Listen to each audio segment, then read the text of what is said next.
So, guys, I built this Stirling engine right here. This one is basically twice the size of the other one. I have the fan on there because, well, it turns the fan much better. And this one is giant, has a giant stroke length, and here it's running. This sucker runs really well. It started up first try. Literally started up first try. And it's off. Look at that sucker go.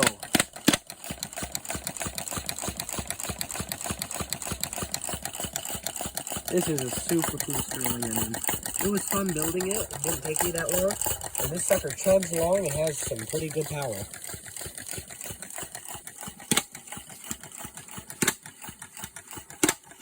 The only issue I have with this design is that it sucks in the bottom, but that's fine. I'm gonna make something to fix that.